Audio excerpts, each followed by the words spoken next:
Has the world become an angrier place?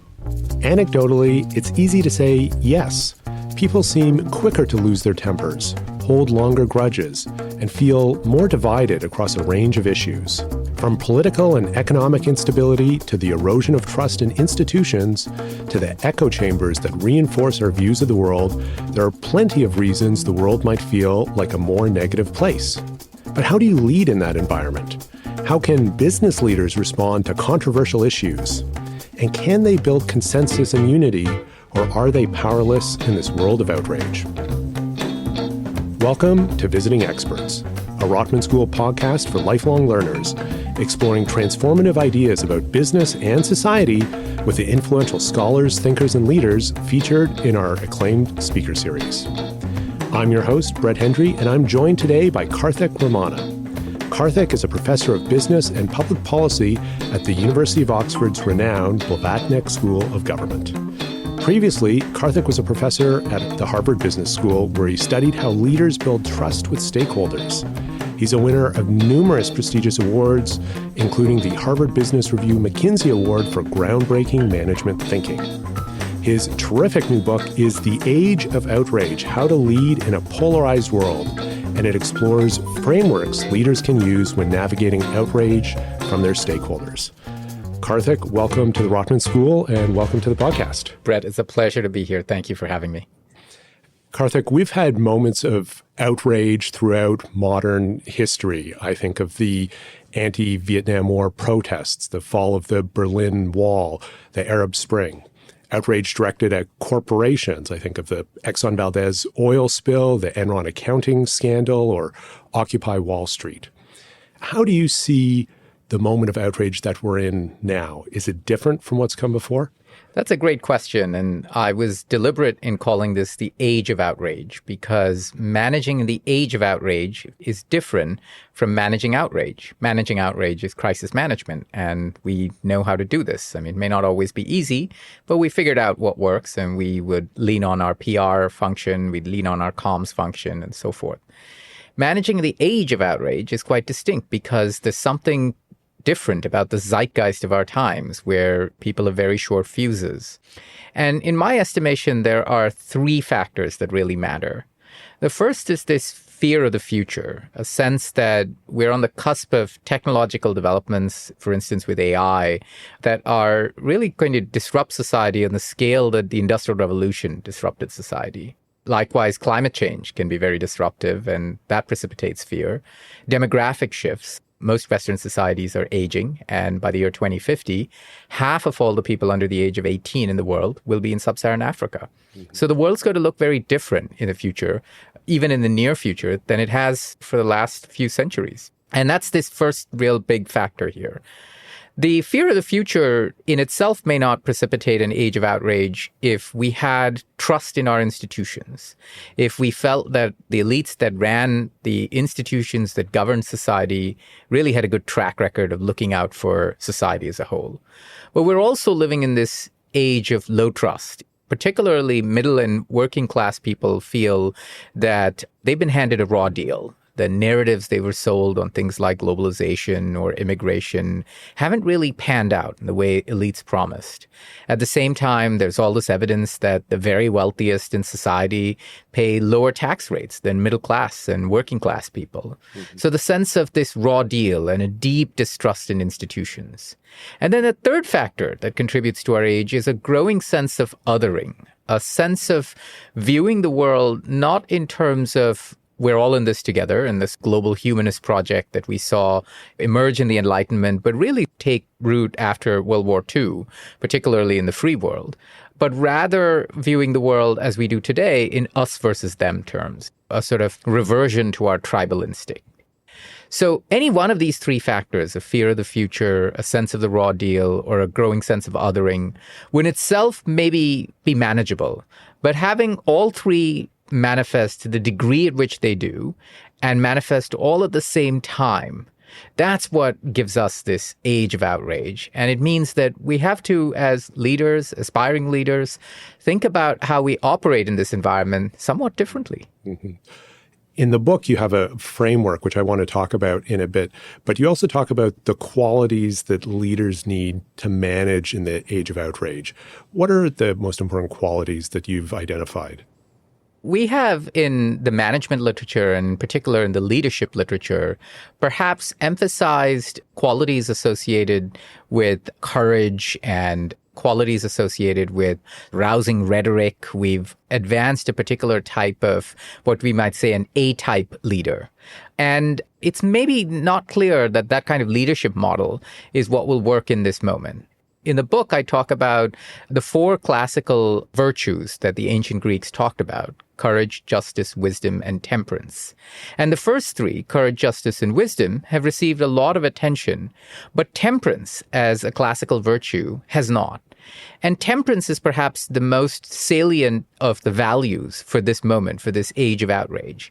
A model of leadership which involves creating conditions for active listening, creating conditions for solutions to emerge from the bottom up rather than leaning in on your positional power to drive your preferred solution.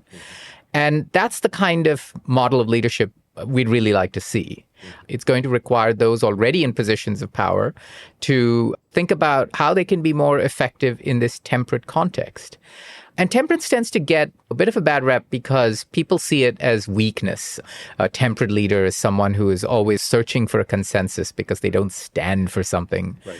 But some of the most compelling models of recent leadership, like Nelson Mandela or Yitzhak Rabin, are temperate leaders. They were people who were very, very powerful. They had enormous positional authority, and yet they had the confidence in themselves and in the institutions around them to know when to step back and to let solutions emerge from the bottom rather than to impose them upon the people they governed. And when you think of those examples and the idea of temperance, you think of a leader who doesn't swing too much in one direction or the other and can be relied upon to make a sensible solution that's thinking about the organization and the people that they lead. That's exactly right. A temperate leader isn't necessarily someone who doesn't themselves have strong views, right? Mm-hmm. But that's why I give those 2 examples. Mandela, for instance, had very strong views about most things. But he also had the capacity to allow people the space to come to the realization of what was right for the context. He recognized, for instance, when he took over as president of South Africa after the end of apartheid, that he had a deeply divided country. And he could go the way of Mugabe and really clamp down on the injustices of the past. But he saw that as potentially counterproductive. So rather than lean into that, he says, well, let's create the institutions that allow South Africans to themselves determine what is the right solution and let it, in some sense, percolate from the bottom up. Mm-hmm. So it's not the absence of strong views that makes you a temperate leader. It's that sense of comfort to say, I can trust a process that I myself create that allows these answers to come from the bottom up again, which is especially useful in a time when we're deeply polarized, as was the case with South Africa after apartheid, and indeed many parts of the world today. It's also an appreciation for temperate leaders to have the perspective that they can't just impose their will, that they are operating within the reality that they find themselves in. And you stipulate in the book that part of the end game that leaders have to internalize is, you say, 1, they will never be able to address the whole problem. And 2, they have to accept that they will be seen as being part of the problem. Those were interesting limitations. Can you expand on why you have that viewpoint? Yeah. So first off, the nature of the underlying causal factors for this age of outrage, as we've talked about, things like the technological shift towards artificial intelligence or climate change or demographic shifts, et cetera, they're such that no one leader and no one organization is going to be able to wholly address these. So that first axiom is really saying, you want to have a sense of perspective about what you can, as a leader of a particular organization, what is the part of the problem in front of you that you can realistically address, that is within the scope and the capabilities of your organization to deliver a meaningful response. One of the reasons why organizations get into trouble in this age is because they overpromise and underdeliver. But if you have a thoughtful process of identifying, well, given my strategy and my capabilities, here's the part of the problem that I can genuinely own, I can authentically deliver on, then that's what you deliver on, right? So don't try solve the whole problem is that first axiom. The second is we're living in such a polarized world. The nature of polarization, again, is so far beyond your capacity to understand it, anyone's capacity to manage it, that you will be seen by some residual group, no matter what, as part of the problem. And you've got to have a sense of perspective and humility about that. By virtue of having the kind of power you do to be an organizational leader, you have, in some sense, implicitly taken on this role of being part of the quote-unquote system that people are railing against. And so having a sense of perspective on that, recognizing this isn't a popularity contest and being comfortable with saying, I've done my best, and then knowing when it's time to lean out of a situation. That's important for your own sanity and for your organization's sustainability. Is there a risk there that leaders will not be ambitious enough in trying to protect their organization, or it's more important for them to accept the reality of the constraints that they're working within? Both of those present real risks, right? So there's a risk of overreacting and a risk of underreacting. And what the framework in the book really does is give you a set of questions to help you then determine how you can mitigate those risks, how you can minimize those risks. And it's all art. There's no science and say, here are the 5 factors you look at and then you're done. No, because what's right for, say, a bank in a particular situation may not be what's right for an oil company in that situation. And what's right for oil company A may not be right for oil company B because of the different geographies in which they operate or because of the different prior commitments that they've made. So managing in the age of outrage requires you to constantly be calibrating. What is the part of the problem that I can authentically own, that I must authentically own? Because failing to own that means I'm going to find myself in even deeper trouble. But also, what are the parts of the problem that actually it's in the best interest of stakeholders on net that I lean out of this? And then again, there will be people that will resent you for that. There will be people that will attack you for that. And if you have done your homework right, if you've used the framework or other frameworks for that matter as a way to exhaustively recognize, okay, this is where I should draw the line, then you should have the confidence to back it up. It's very interesting how you set up the framework by talking about how important it is to turn down the temperature when you're in a crisis situation. What does that look like practically, and can you share an example? Sure. So in writing that chapter, Turning Down the Temperature, I wrote it very much from the perspective of the manager rather than from the perspective of those who have to be managed. And that's because intrinsically or inherently as managers, we might say, oh, well, we're perfectly rational people. And it's all the people that we have to manage, whether there are internal stakeholders like employees or they're external stakeholders like activists. They're the ones whose temperature I need to be turning down. But no, as a manager or a leader, you're human too, and you're just as prone to have all those biases. You're just as prone to overreact to a situation.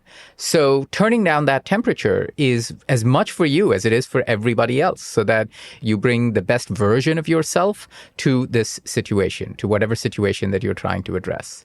And there, the behavioral science of aggression provides very useful managerial insights. So that particular part of the book starts with understanding the neuroscience of aggression in the brain. Where does our aggression come from?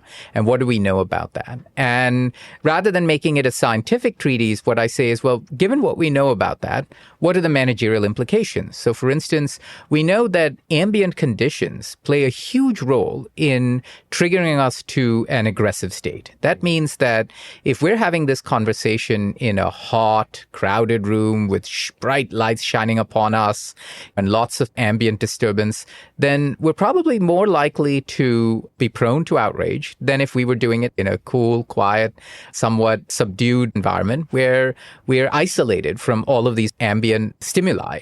And so simple things like that come out of the framework, the neuroscience of aggression, can be adapted into tips for managers to de-escalate situations. You have an interesting example of IKEA and how it was working in Saudi Arabia and a problem that it faced there. Can you tell us about that example and what it revealed about the idea of moral commitments? Yeah. So IKEA's been a fantastic furniture store Most young people around the world, their first couch or bed or chest of drawers is from IKEA. And they have operated in many countries around the world, and they've operated in particular in Saudi Arabia since 1983. And Saudi Arabia, of course, is a country that has very conservative traditions, certainly relative to the Western world. And so it used to be that back in the day when IKEA's catalogs were print only, one way IKEA avoided the censorship of its catalogs in Saudi Arabia was to simply airbrush out all images of women in the catalog, adult women, so that, for instance, if there was a scene of a father and a mother and two children, this would obviously be filmed in some sort of Scandinavian photo shoot. So people would be dressed according to Western customs and norms. And they would basically airbrush out the mother from that photograph.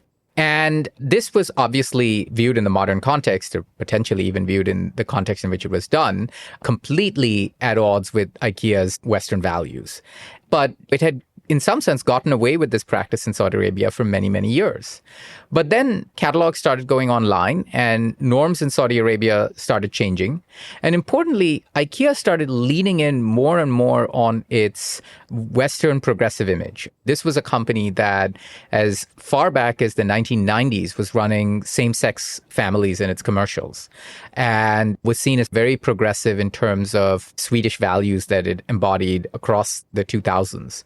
And so when this was discovered as being part of its long-standing practice in Saudi Arabia, there was, as you can imagine, a predictable and quite forcible pushback from its stakeholders in Western Europe. Its largest markets like Germany and Scandinavian countries, Northern European countries. The folks at IKEA were perhaps a little surprised because they said, well, we've been doing this since 1983. What happened? And part of it is that as social norms, both in the West and in Saudi Arabia, evolved, IKEA was caught kind of behind the times. It had made certain promises about being a progressive Western Scandinavian brand. And as the expectation of those promises had evolved over time, it had failed to keep pace with it. And this is one of the key lessons in the book, which is that we're living in an age where people are far more aware of these things, in part thanks to things like social media. And they will spot out a hypocrisy and an inconsistency far faster than they ever would have even 10 years ago. And it's those hypocrisies or inconsistencies that really get you into trouble. So if you were, say, an oil company that never made a commitment to LGBT rights, you're far less likely to get into trouble about something like this. But if you're a lifestyle company that has advocated gender equality as part of your brand, that has attracted customers and has made money on that brand, then to do something so hypocritical, that really comes back to bite. Mm-hmm. It's a fascinating example, and it also reemphasizes the importance of having that platform or the channels to receive the feedback from communities so that as values shift or expectations shift, you as an organization can adapt to what the times call for. Karthik, you write near the end of your book that we now live in a, quote, post-truth society in which ideas and facts are subjectively determined. And you seem to be indicating that everything is relative now and people see the world through their lived experience. Is your vision moving forward that this age of outrage that we're in right now is destined to continue indefinitely? And if so, how can leaders prepare themselves and be resilient in that situation? We've always had perhaps relative determinations of truth throughout history, but up until times when you have really disruptive technologies like the invention of, say, the printing press, which completely changed the nature of information in that period in Europe, there have been fairly stable arbiters of truth. As recently as 10 or 15 or 20 years ago, the mainline journals, the mainline newspapers were basically the arbiters of truth. They were the quote-unquote newspapers of record that carried the facts that people then worked off those facts.